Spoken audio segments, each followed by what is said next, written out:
Let's talk more about this with syndicated columnist Charles Krauthammer. All right, Charles, 200 days. I'm going to put up a full screen of President Trump. Understanding what we heard about Congress.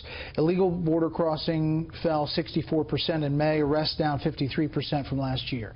860 regulations rescinded or delayed. Order to move oil and gas, natural gas drilling applications forward. 30% of ISIS territory reclaimed in the last 6 months. Legislation signed to make it easier to fire people at Veterans Affairs. That was the big piece of legislation. Appointed, of course, Supreme Court Justice Neil Gorsuch, and 577 key positions needing Senate approval have no nominee. 132 have been confirmed. That on the negative side. Thoughts of 200 days of President Trump? Well, I think the major achievement, of course, is Neil Gorsuch, which will influence the court for generations. There was quite a bit of deregulation. The Congressional Review Act, which allowed the rescinding of 14 regulations that had been approved at the end of the Obama administration. 14, incidentally, out of 15. Guess who vetoed that last regulation was John McCain. He's been feeling ornery all year. But look, these are all achievements. They're undeniable. They're mostly presidential achievements. The fact is that the Congress has been a complete bust. And that, I think, is a huge disappointment. Here they are. They've been saying for 7 years, give us control, give us the signature in the White House, we will do great things. And on the great things, they did nothing. The Obamacare repeal was an epic fail. They had 7 years to work it out, and for some of the senators, it was a matter of bad faith.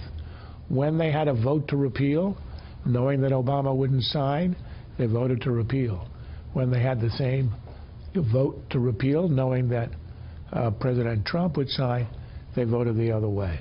That, I think, is going to be a millstone around the neck of the Congress for a very long time. I want to put up two graphics. One is the Dow. We just talked about today's Dow Industrial Average, and you see the record highs. We've hit 9 of them in recent weeks. And then the president's job approval, according to Real Clear Politics, and the split between the red and the green being his approval and the red being his disapproval. Is it possible that we're missing, that the polls aren't telling the true story? The president tells the story that these campaign-style events are packed, that he hears from Trump supporters all the time.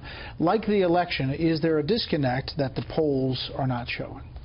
Well, the polls aren't God, as we learned in 2016.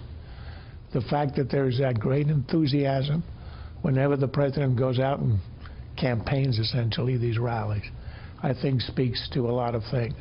I don't think he's won over independents and Democrats. I don't think he's lost a lot of his base. I think it's mostly quite steady. And it's not surprising that the market would go up and the poll numbers would remain flat. The market only affects a relatively small number of people. And remember, the market response is anticipating what hasn't happened. Everybody assumed we'd be on tax reform now. We are so far behind on tax reform, and also, incidentally, on infrastructure, that we may not get a tax reform at all. The best we might get is tax cut, because everybody agrees on tax cuts, and that could blow a hole in the budget. So I think rocky days ahead. All right, Charles. Thank you.